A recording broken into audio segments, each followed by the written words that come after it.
It is 9:04, and we're gonna go ahead and call the meeting to order.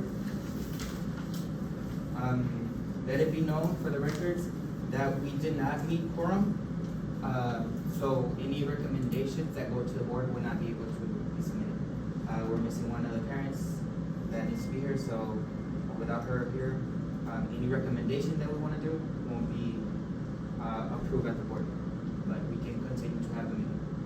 Okay, at this moment, we're gonna go ahead and review the minutes from last week's meeting, okay? It's just pretty much a breakdown of everything that happened. If you wanna review them at this time, I also included the presentation the nurse gave on the measles, okay? Which hilariously, she literally talked about the meeting for the measles, and then my son got the measles. So he was out all last week from school because he could not, well, he's contagious, so he couldn't go to school. So that was like another outbreak, right? So is there any concerns with the minutes or anything that you feel that needs to be added that's not there?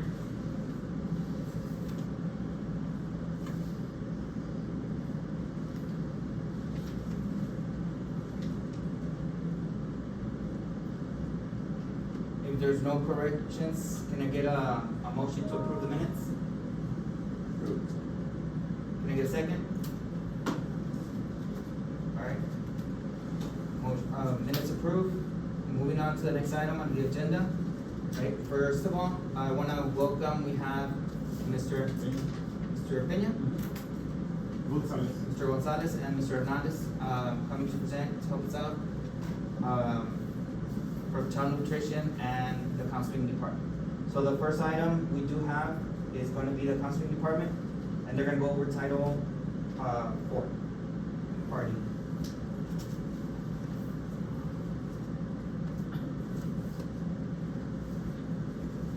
Okay. Good morning, everybody. We were just told, I'm Don Gonzalez, I'm one of the licensed professional counselors. Mr. Peña is my colleague for the counseling department. We were just told that we're going to present. Does everybody here speak English, or do I need to do the Spanish part?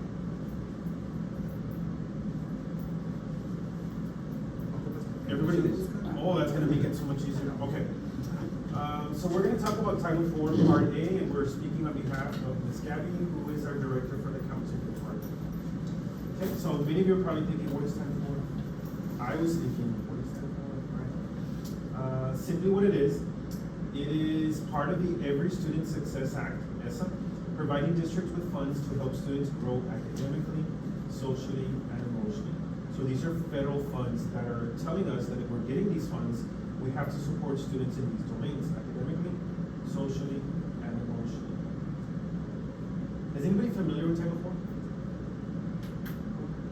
Okay. So let's continue. What is ESSA? ESSA means it's Every Student Success Act, or Succeeds Act, sorry. It is a federal law signed by President Obama back in 2015, replacing No Child Left Behind.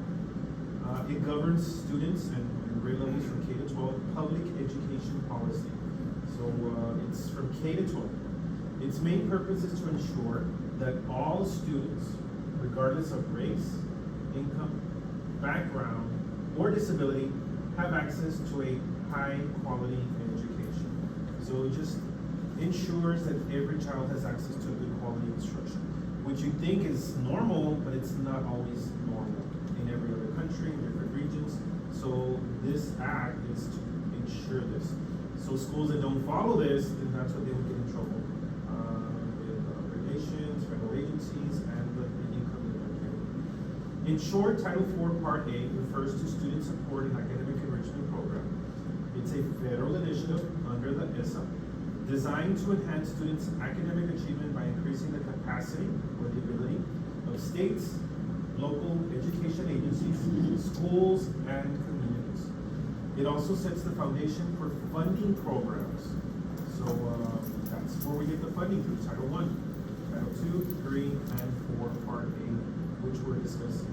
So again, in short, the main parts of Title 4 Part A, federal regulations, it emphasizes equity, fairness, flexibility, and accountability. Those are the measures that we're being held by. Any questions or comments so far? Title IV funds. That's the Spanish part. This is the part I actually read in the parking lot, like, oh my God, some of these words were so difficult for me. Like I had never heard of these words.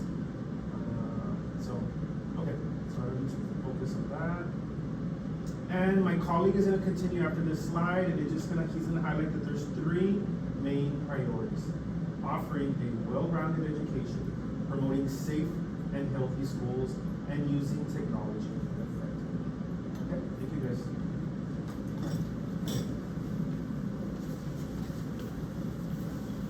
Commissioner Gonzalez. My name is Mauro Peña. I'm also one of the licensed professional counselors for the district, and I will continue. And a well-rounded education. That's one of the goals for this act. These funds, the Title IV Part A. This funding helps expand programs like music, arts, STEM, which is science, technology, engineering, and math, college and career readiness, and dual credit opportunities.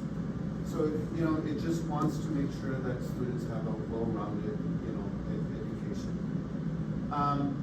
Safe and healthy students. So, another key priority of Title IV Part A is helping students stay safe and healthy. The funding supports activities that teach students important emotional and social skills, and like how to manage emotions, how to communicate well, and how to build positive relationships. It also allows schools to offer mental health services and to create environments where students feel secure, supported, and ready to learn. So safe and healthy students is one of the goals. And feel free to stop me at any point for me to elaborate. Effective use of technology. As you all know, technology is very, very important nowadays, and this funding helps integrate technology into lessons. And these funds help us integrate technology, like we just said, into daily lessons, and train teachers the best ways to use technology in the classroom. So it ensures students to have access to digital resources as well. Another aspect is how our district uses, Title IV Part A. So at La Joya ISD, we use Title IV funds in ways that directly benefits our students and teachers. The funds support our counseling programs. These funds provide digital learning tools, help with college and career readiness programs, and fund professional development for staff. Our goal is to make sure students have the support, resources, and opportunities they need to succeed. So that's, how our district uses these funds, these Title IV Part A funds. And why this matters. This is important because it directly impacts our students' success.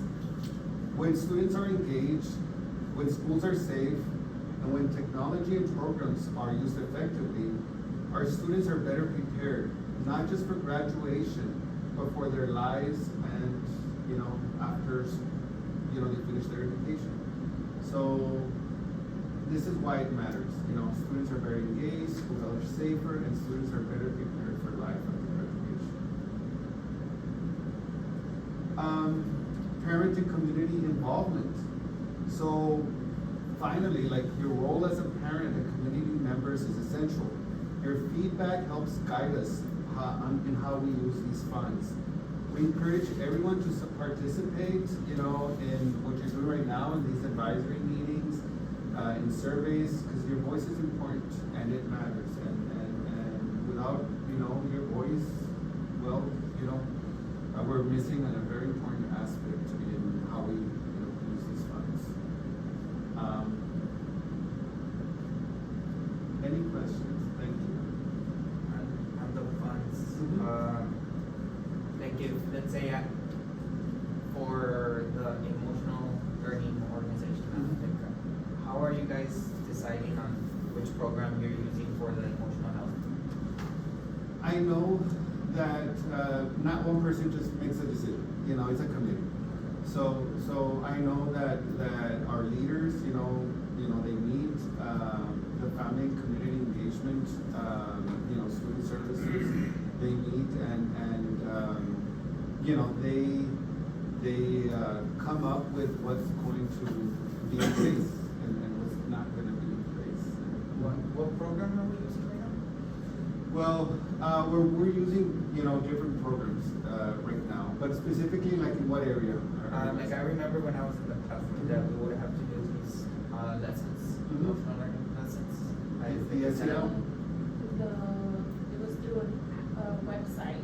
For high school, I don't know. Yeah, I It know. was, I don't know, it was like last year, wasn't it? Or the Yeah. year before? I know we were using a character strong. What was the other, Don? It was character strong. That was like the big one we were using. Yeah.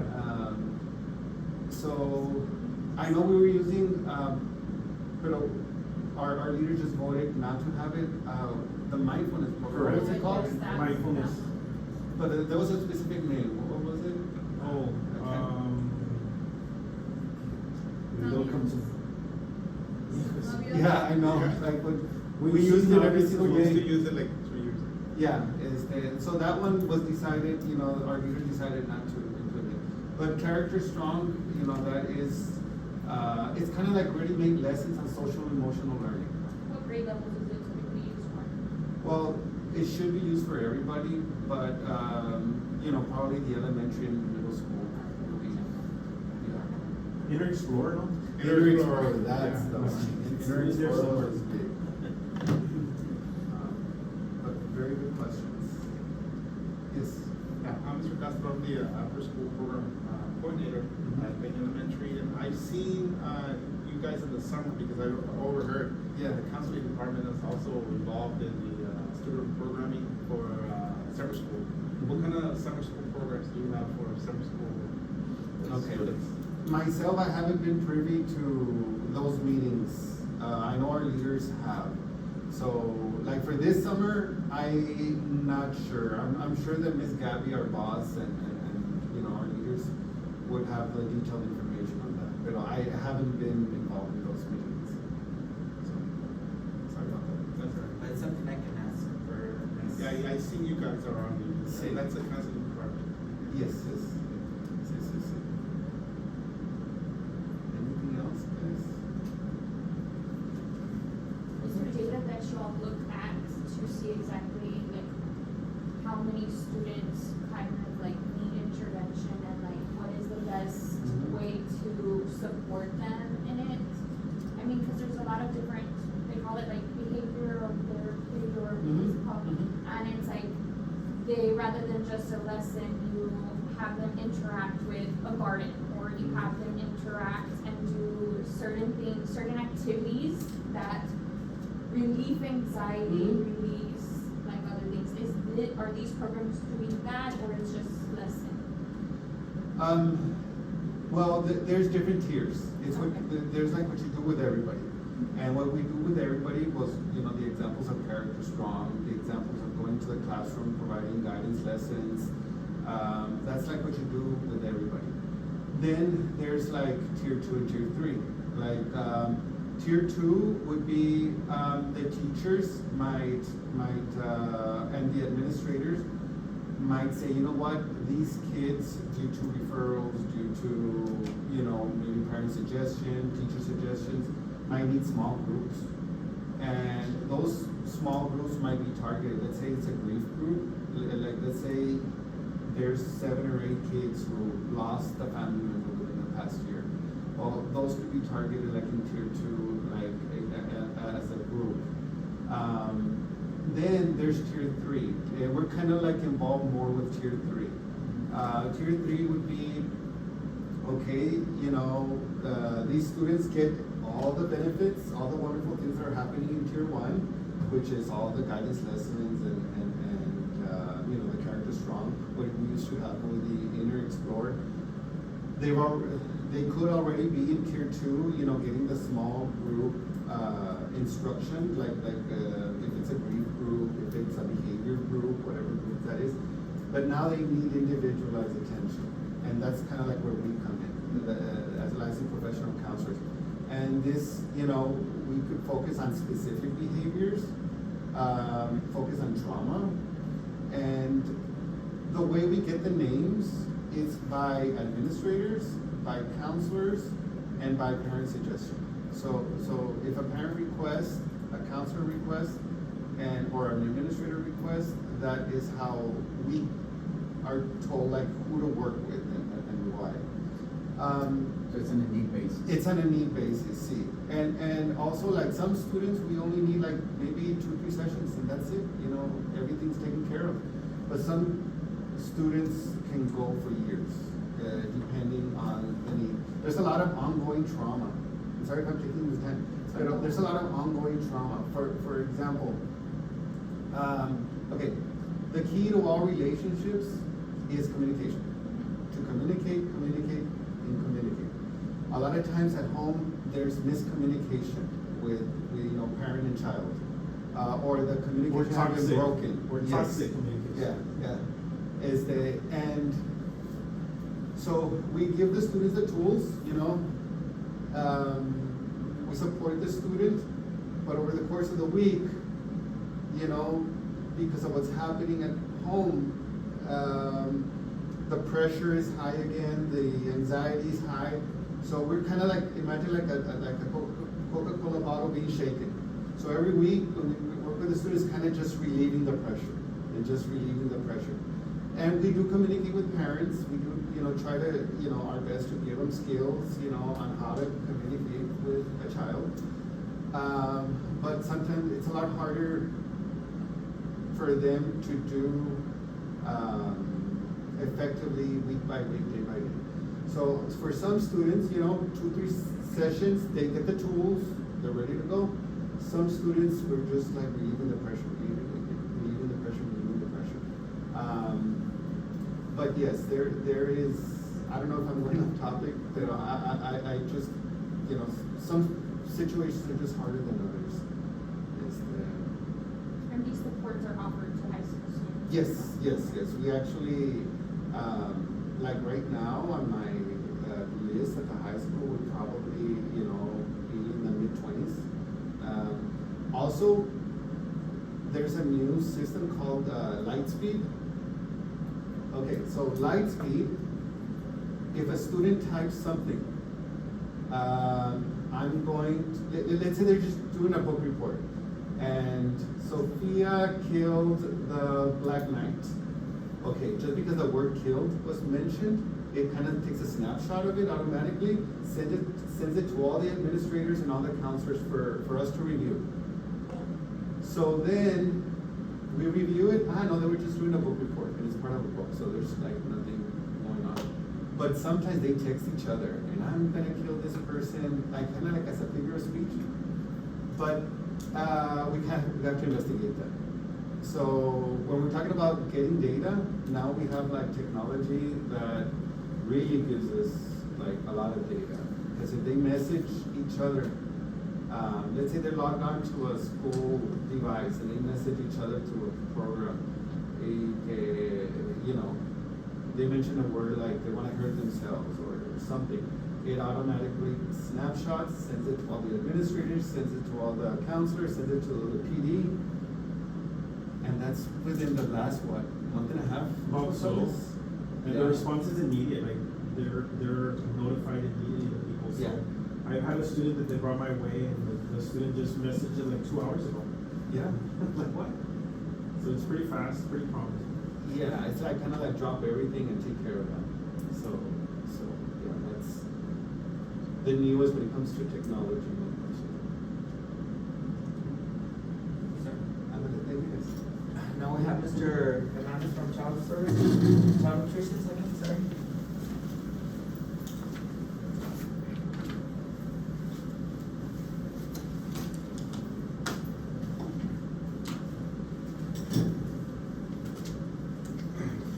Do you need access?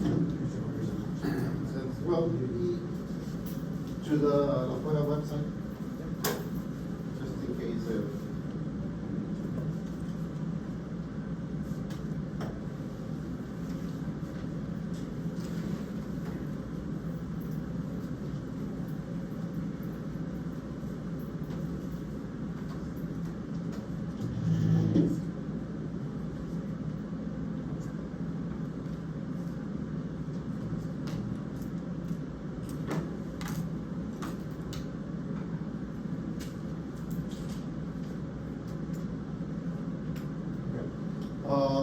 My name is Rolando Hernandez. I'm the Child Nutrition Director for La Joya ISD. We're always, that's the main page of La Joya. And every time the biggest number one question, what are you serving today? What's for lunch today? So you go to the website, click on the meal menu, and then it will directly take you to the menu, and then you have there the menus. Okay, so, and it's also on the app, the school app, La Joya. It's one of the main choices, lunch, and then you click on it, and it will tell you to click on the school of a particular student, but in our case, every single school has the same menu. Okay, although it's a little bit different from a high school to an elementary, but the main entrees, in general, it's the same. La Joya, the high schools will have, let's just say, chicken wings, while the elementaries might have chicken nuggets, okay, because of the hazard situation. So, but it's basically the same item, okay? That is, first, that was the number one question before anyone asked. That is where we get into our website, and then it's full of resources for parents.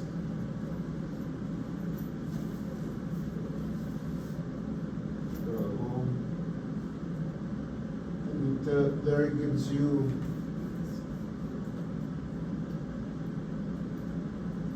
resources, nutrition resources, recipes, and all of that. So that's just a sidebar. But what actually I came to talk about is the summer program. The summer program is a continuation of basically the school child nutrition. We're not off. We're open all year long. You know, school ends on Thursday. Monday, summer school starts. And basically we only have one day to get ready for summer school.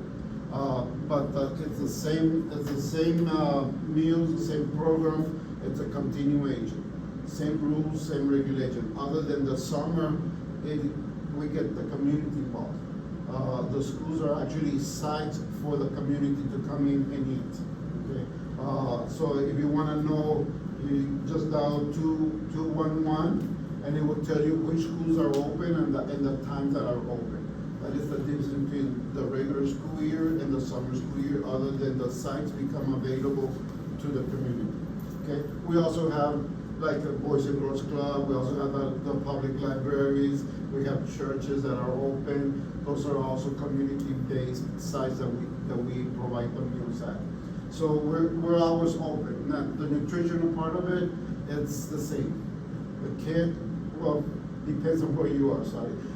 If you're at the Boys and Girls Club, they set up a kind of a mini line, and the kids go through it, and they get to choose their fruits and their vegetables. But the entrees, they don't have a choice, they have to take it, okay? But if you're at the school sites, then we go just like a regular school. We have 5 components: the entree, the bread, the fruit, the vegetable, and the milk, which is the dairy. A student can pick 3 of the 5 to make it a complete meal. Okay. If, for example, I don't like mashed potatoes, I don't have to take mashed potatoes as long as I take 3 of the 5. Okay. Or I cannot drink milk, so that's fine. If you don't have to take the milk, as long as you take 3 of the 5. The only rule to that is that one of the 3 has to be a fruit or a vegetable. That's it. Then it becomes a reimbursable meal. So that is 2 things: to eliminate waste and give students a choice.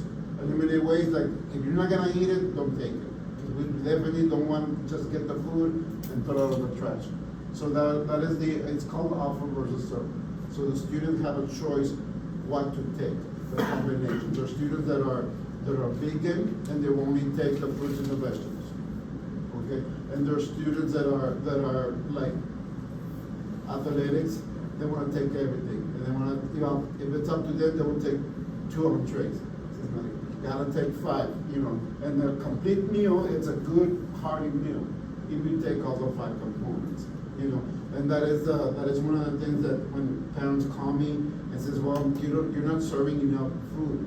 I says, yes, I am, if he takes all 5 components. He cannot take 2 or 3 entrees, but he can take the fruit, the vegetable, the grains, and at the high school, it's 1 cup, which is like 2 fruits and 2 vegetables, because our portion sizes have a cups. So they can get a real good plate if they take all components, okay?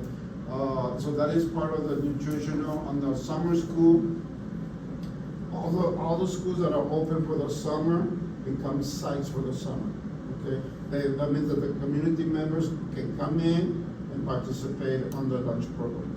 The requirements to participate in the lunch program, on the summer program, is from 18 and under. We don't give baby food, but they can, if the parent gets a little baby and start giving them little mashed potatoes or something that is on the menu, that's still allowable. It's from 18 and under. You don't have to, we're not saying, okay, give me your ID, this person looks like it's more than 18. We just take the word for it. We're gonna ask them, how old are you? If they said 17, okay, pass it through. But we're not gonna be asking for documentation or anything. It's 18 and under that participate on the lunch program. Okay, on the summer program. Any questions? Any questions? This summer is gonna be a little bit different because we have the ATSI program, the ATSI summer camp. We used to just have like 4 or 5 elementary schools, 2 middle schools, and now 5 schools. But now for this summer, all schools are gonna be open, with the exception of the sister schools. The sister schools are gonna be combining Perez and Cavazos and Diaz and Kika. All the sister schools are gonna be combining. But other than that, every single school is gonna be open for the summer reading program. Okay. Any questions? It's sweet and short. The flyers, these flyers, we're gonna give them out towards the end of the year. All students are gonna be getting flyers. Kind of remind them, hey, there's still lunch program during the summer. Come and visit us, come and have the meals with us. Breakfast is very low, everybody sleeps in, but lunch, we do get a participation from the community. Anything else, guys? Questions on the program in general? Are you anytime in the future, like little water bottles or apple juice? That's always, well, the new rule, this is the new rule, that we have to buy American food. We cannot import, or like bananas. Bananas are not grown in the US. So we're no longer, starting in July 1st, we're no longer able to buy bananas. We're no longer to buy mandarins. Mandarins are not grown in the US. So the choices is gonna be very limited. Dairy, which is we cannot substitute the milk for water. Water has to be available in the dining area, but we cannot put it on the line for you to make a choice. Can I have milk or water? It has to be milk. There's no choice for the milk. But you don't have to take it if you don't want to. That's the option. But there's no substitution for dairy.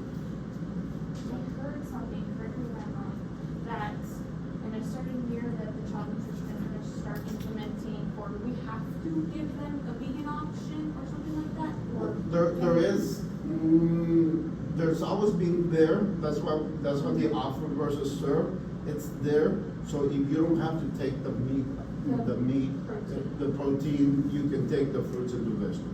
It's always been there, other than the student makes the choice, not that we're having a regular menu for vegan specifically. It's what it is, but the options are always there. And then if it's a doctor requirement and it's a health issue, then we get a letter from the doctor, then we provide a special diet for that particular student that has a vegan diet for whatever health reasons. But it's always, especially high schools, we always offer salads because of the students that do not eat protein. Good question. Any other questions? Yes, sir. I've heard that you guys have like a tasting where you invite students to come in and taste. Or when do you, that happens? Okay, that happens twice a year. Okay. What we do, we don't make the choices on the food that we put on the menu. It's the students' feedback. Okay. We get, for example, we have food expos twice a year. One in the fall and one in the spring. we have to buy our food for the next school year by January. We already have to make a menu, we have to already make a decision, what are we gonna serve? But by January, USDA wants, what are you gonna do so they can buy the food for us, okay? So, next year's menu, it's done. We already sent the order, it's the decision. We're basically working a whole year ahead. So that's why when we had the food expo in October, November, this time was December, that's the item we tell the students, okay, out of these 4 hamburger patties, which ones do you like? Because we have to choose what are we gonna order by January. So that was the December expo. Students had to make a choice on the pizza, they made a choice on the hamburger patties, they made choice on the chicken patty. They had like 6 different nuggets that they could, and we basically just go, this is what the students went, and that's what we ordered for the next school year. Okay. Now, if there's a problem this year, it's already too late. I already have a truckload waiting for me to bring it in. Yeah, the decision is done, it's already purchased, we cannot change the menu, not until the next school year. And then for the spring food expo, it's mostly for breakfast items. Okay, what kind of breakfast items do you want? We're trying to get away from the sugary breakfasts, it's more into the protein-based breakfasts, because it's more condensed, it stays in their stomach longer. So I have a question. Yes, ma'am. Is the policy still the same on the district or the state? That it always bothered me when I used to be a school counselor in the elementary, and the kids would always throw away the fruit. It always bothered me. So I would see apples and bananas and oranges. Is that still regulation? We have to throw it away? Yes, it's still the policy. You gotta understand that the program, it's for students only. We cannot, okay, give it to the teacher, give it to the janitor, or give it to the principal and all that. You're not gonna eat it, and then they come in and bring it, and they take it to their lounge, and then it becomes a more, not just student, but adult base. That's what, to prevent that. Now, What if the the student doesn't want it? burden falls back on us of waste. Providing good meals that students wanna eat. That's the burden that falls on us. And same thing, as a student they can share. We can share. We try to implement a share table, but the health department came in and says, okay, especially during COVID, this is like, no, you cannot have that. You know, because and then the nurses will tag me and says, someone that is allergic to that particular item, you just contaminated the whole thing, and then they give it to the other person, and then we have an outbreak. Or someone ends up in the hospital because of an allergy reaction. So that's why so again, we do try, we observe that, we check what is popular, what kids are eating, and then unfortunately, we cannot take action right away because that food is being ordered already. So we have to do it for the next school year. But we do that, it falls back on us, yes, we cannot, any leftover food, we have to throw it. That's You can't even the turn it policy. into compost?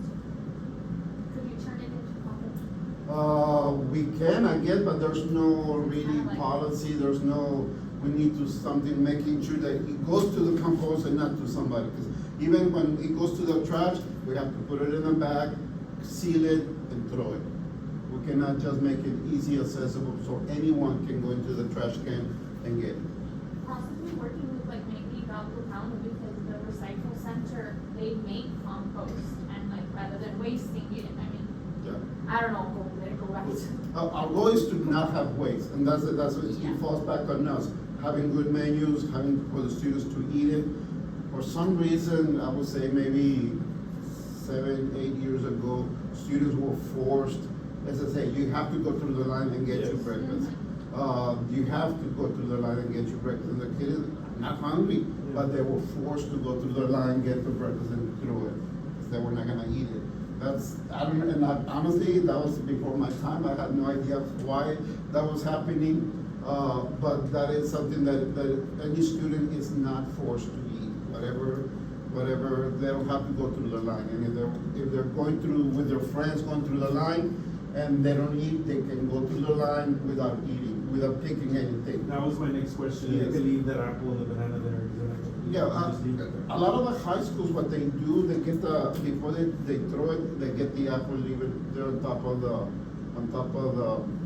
counter, on top of the thing. And that's basically a chore, but at the end of that lunch, we have to get it and throw it. Okay? Because it cannot leave the cafeteria area. The only thing that can leave the cafeteria, it's fruits. Something that is not protein-based, because we don't know what's gonna happen afterwards. We cannot let them take milk, yogurt, any other protein-based, because we've seen students that for breakfast, we have yogurt, they have the yogurt, they take it, they go through it, they don't need it, they put it in their backpack, and then when they come for lunch, here it is, the yogurt. 3 hours later, which is already, what is the bacteria already grew on it, it's gonna get them sick, but it's right there. So that is something that we try to prevent, and every staff member knows if you see a yogurt or you see a breakfast taco or breakfast item that the students are taking it with them for lunch, let's just let them know that that's not good anymore. And then let it's the student safety, that's the number one reason. So For a lot of stuff. You're saying there's no program right now for the compost situation? No, well, there's no protocol. There's no protocol. We need to do, and then. Could we possibly Yeah, implement one? we could, we just have to see, is it safe, is it how, who's gonna pick it up, who's gonna, all the logistics of it. Cause I know there was, we're talking about 20 years ago, that they used to, someone from the farm, pig farm, used to come and get all that, and that's what they will feed the pigs. But that was like, but that was like 20 years ago, and of course, it's no longer, what do you call it? For whatever reason, they did away with it. They did away with it. Yes. But again, we're not supposed to have any waste. We're not supposed to have any waste. That is ultimately bottom line. Have you ever considered applying for the salad bar grant with the Whole Foods Foundation? It is something that we have considered, but it is something that, the rules and regulations are getting stricter and stricter. That it's not really feasible to have a salad bar. It's not really feasible. A lot of schools are getting away from it because it's not feasible, especially when prices are going up and that the salad bar, it's whatever you put out there, it's gonna go to waste. Because the student already sneezed on it, or a student already touched it, It's the open yeah. concept. Yes. I know you were talking about having the same as percent on. So they already have the expo, so I don't, because we wanted to do an event where you guys would actually share it to the community, because I know they asked, like, the expo, they're only for the students, right? No, I can invite, last time, not last year, but the year before last, we had the ambassadors, student ambassadors come in, and then the parents ambassador was also invited. And I think out of the parent ambassador, I only had 2 or 3 parents that actually did show up. This year, because it's been a crazy year, but it is something that, yes, when we have the food expos, we can invite community members. I just need a list, and I need to what I call it, a way of getting them the invitation. But yes, we can, we do. Is it coming anytime soon? But what? That expo? That expo it's scheduled in November, December of next year.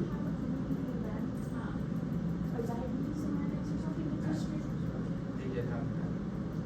Like, right now, culinary arts students is touring, Palmview High School. The students are there working with the staff doing their lunch, preparing their lunch. And stuff like that, we try to incorporate and show and tell and let them know that this is what we do, this is the safety procedures we follow. It's not just that here we open the bag and here, no, we actually do the cooking and all of that. What's the best time frame that works for your staff to get the students in? For the action is from 9 to 10. That's when the production is at full blast. Usually breakfast is from 8 to 8:30 on the high school level, 8 to 8:30. The The staff takes a small break, and by 9 o'clock, 9 to 10, they're full blast getting everything ready. At the elementary level, the best time is from 8 to 9. 8 to 9, by 10:30, everything should be ready at the elementary level. Yeah, and we welcome any classrooms that wanna go and says, just write to the manager, hey, can we visit your kitchen? What's the best time? There's some menu items that are good, and some menu items that were super busy, that it might not be very, how can I say, a good experience, because the staff is like running around. We're constantly in the schedule. My 8th and 9th period, which is towards the end of the day, you really don't have any production going on. Everybody's gone. Yeah. 2:30, everybody's gone. And that's when I have my practical and culinary students, so it doesn't work. Yeah, not if they can go into the kitchen, but there's not gonna be any action. There's not gonna be any So action. like filter, Oh, like get the, oh, that's true. get them out of class. Get them out of class. That's it. Any other questions? Thank you for having me.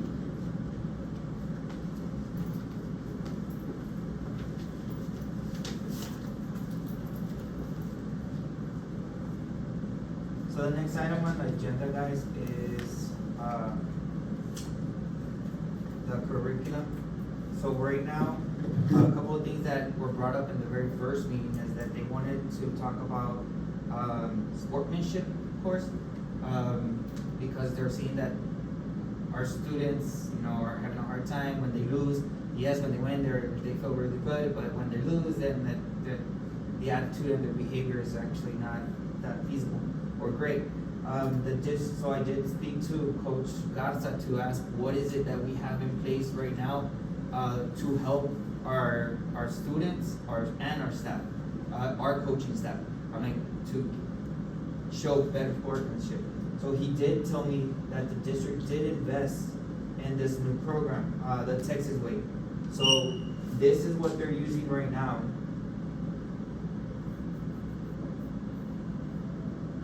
Hey friends, Stephen Mackey here, founder of Two Words Character Development of the Texas Way.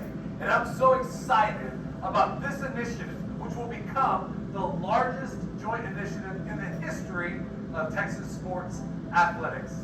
It's no secret that sportsmanship today is absolutely out of control. From player, coach, and fan ejection to the language being used and behavior being shown, what we see on Friday nights and Tuesday nights in towns across the state of Texas is absolutely unacceptable. It's not who we are. It's not what we want. It's not the Texas way. You see, we believe in the great state of Texas that how we do things matters, that when it comes to athletics and competition, that we not only do it the right way, we do it the Texas way. So this initiative is a joint initiative founded by the Texas High School Coaches Association, the Texas High School Athletic Directors Association, Two Words. It's been endorsed by sport associations across the state, as well as the Texas Association of Sports Officials and the UIL. And together, we are working to increase the quality of character and sportsmanship at UIL contests across the state, to decrease the number of ejections of coaches, players, and fans, and to strengthen communities and the relationships between coaches, players, fans, and officials, so that we might not only turn the tide on sportsmanship, but we might lead the way across the nation for how athletics can be more than a game, more than a competition, how it can become a classroom for the game of life, a classroom that young men and young women learn about pillars like respect for others, a control of self, and a spirit of competition. These pillars, the three pillars of the Texas Way, not only are lessons that are going to help young people be successful in sports, but to help them be successful in life. Through curriculum for coaches, curriculum for athletes, and resources for community members, and a course for officials.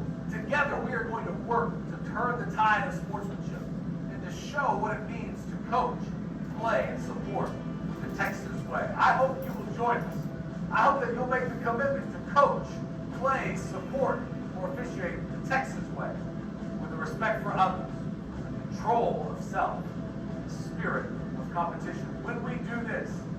not only will we have stronger communities, will we have more enjoyable competition, but we'll set up our young people for success in the game of life, in the classroom of athletics. I hope you'll join the Texas way.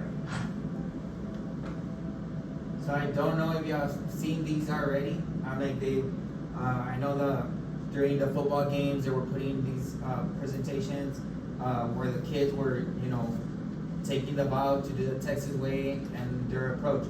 Now this is something that the district with the athletic department agreed that they did see the issue of sportsmanship, so they are addressing it. And they also follow UIO guidelines that they have to take every year on certifications for sportsmanship. So that is something that the district is already doing in place. Now, they just got this year, so I am gonna sit down with Coach Garza and Coach Roy Flores to see how we can make sure that it's actually, like, the courses are going out there and that they're sitting down with their athletes to actually take the time and go through the courses. The other topic that we wanted to discuss is the curriculum for early childhood. For next year, pre-K3 and pre-K4, they're no longer gonna be providing us, the coaches for elementary will no longer actually sit with them and have the lesson with them. Now it's going to be the pre-K assistant that's gonna be in charge of doing the PE curriculum for pre-K3 and pre-K4. Now they're also gonna have 1 hour of PE. So before we had 45 minutes and the transition time. So by the time they got to PE, they had close to maybe 35 minutes or sometimes even less, depending on the transition. So now with the new schedule that they're gonna have 1 hour of PE, that's gonna give them more time to actually get do physical activities. Again, going back to the concerns of the community, what are we doing to help the athletic program and develop our students even more? So now during our PE activities, we're gonna still go through the lesson, but we're planning to embed like those extra 15 minutes that we got now from the 45 minutes. So we're gonna do like some kind of either conditioning training or sport-specific training to step up the game for our kids. So that is something that we're looking into. Now for the early childhood curriculum, we already have catch for K through 6, so through eighth grade, middle school. So now we're looking at this one has for early childhood, so it focuses only on their needs specifically. And it still includes everything. They're still gonna have a warm-up activity. They're gonna have a Go Fitness activity, Go activity. So the Go Fitness is more of like they'll do like stretching, flexibility, movements, body control, coordination, and then the Go activity will reflect more of a sport specific. So either they'll do like soccer, basketball, volleyball, tennis, maybe not with the pre-K3, right? But they still are learning more about their surroundings. And then it does they have a cool down activity as well. And one of the good things is that the curriculum, and it also emphasizes on the 3 E's, emphasizes, encourage, equity, and enjoy. So they're making the activities that for pre-K3 something that the kids are going to enjoy. I know sometimes that we see them, they're only like walking around or like very, very minimum interaction or activities that are designed for them. So this curriculum has all these activities already where the teachers don't have to go and think of something that is going to be age appropriate, which is like the biggest concern. Like some of the activities are not age appropriate for pre-K3 and pre-K4. So this lessons, they have a little bit of more of that. The activities are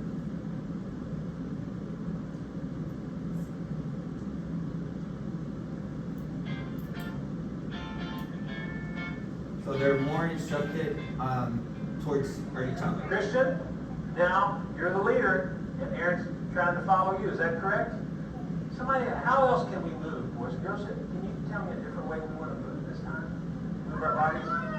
Hello, my name is John Crumpets, and in this video we are going to demonstrate some instructional strategies and give a few tips on how to organize a CEC activity. So let's get started. First, this group is special, and for many of these children, they are experiencing a school environment for the very first time. They need to be taught differently than how you might teach an older age group. Their surroundings will seem strange, and it's important to make sure that they feel safe and comfortable. Effective classroom management is essential because we want these kids to... So I won't spend so much time, but the idea is so they can see how the age group is very different on how what you would do for one group to another group. So we're going to be training our PE assistants to be able to focus specifically for that age group. Okay. One of the concerns with pre-K we're having this year in some campuses like mine, we have about 85 kids. And there's times when they don't pull out for anything else. So 85 kids in a gym to do activities like this, it won't happen. If you're gonna have accidents, you're gonna have issues. So on those days, we try to minimize what we do. But that's one of the concerns in some campuses, that the amount of kids that go at once is way too many.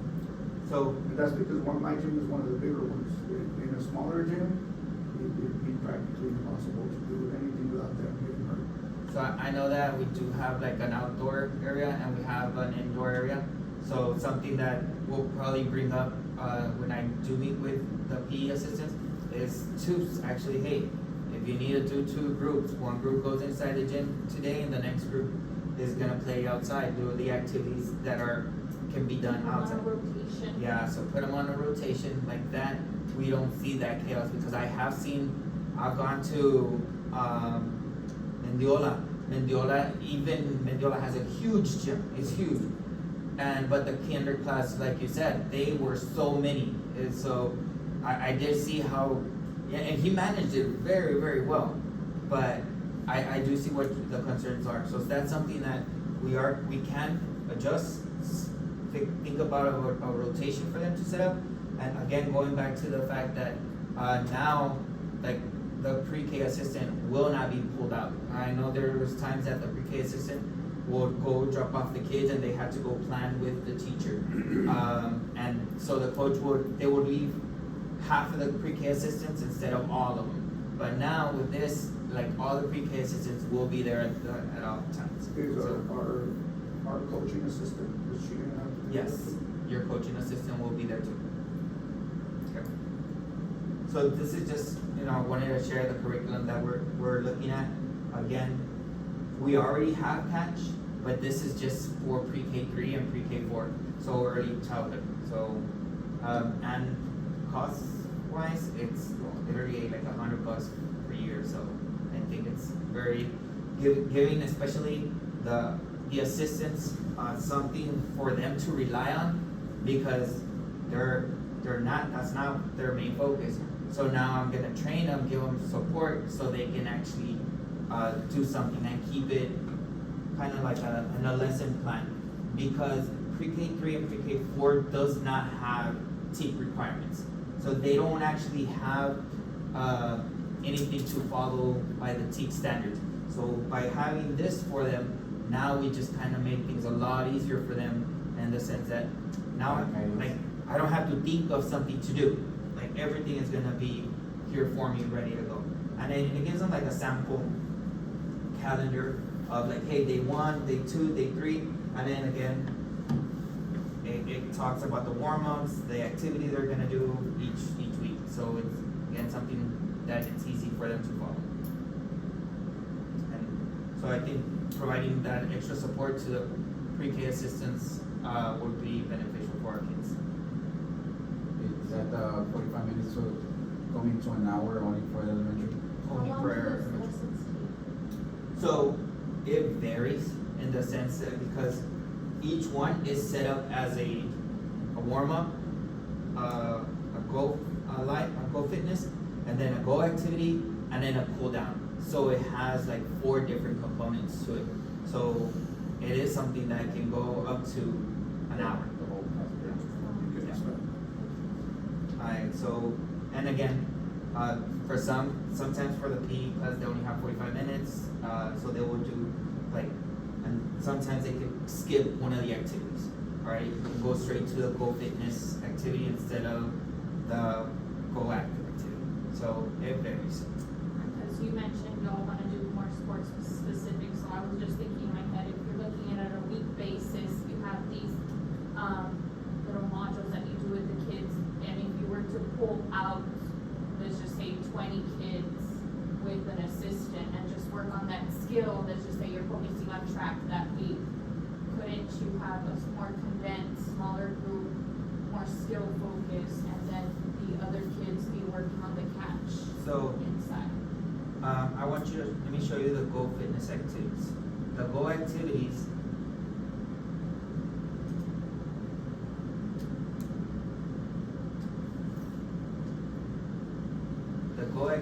are actually already the activities that focus on the sports related.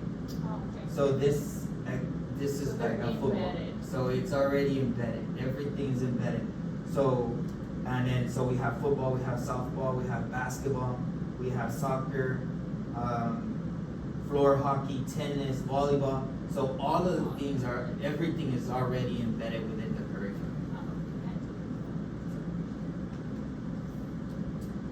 The next thing I do have, guys, the showcase that we wanted to have on May 6th, there is testing going on, so they don't want us having an event going on after school hours because they don't want it to affect the students when it comes to testing.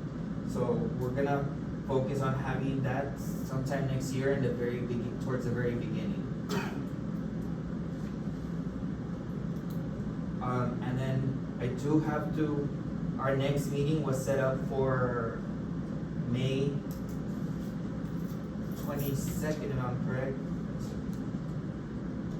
Yeah, sorry, our next meeting was set up for May 19th, May 20th. But we have the field day going on for the elementaries, so I have to be present there. So if it's May 27th, it's a Tuesday. There's no other event going on. Is everybody okay with May 27th? I'll go ahead and send an update notification for that. All right, at this moment, is there any questions, concerns, anything that wants to be shared out?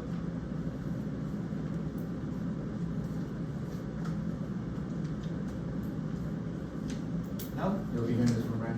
Yeah, we'll have it here in this room as well. Okay, so if we have nothing else, at this moment, it is 10:02. Can I get a movement to adjourn the meeting? Can I get a second?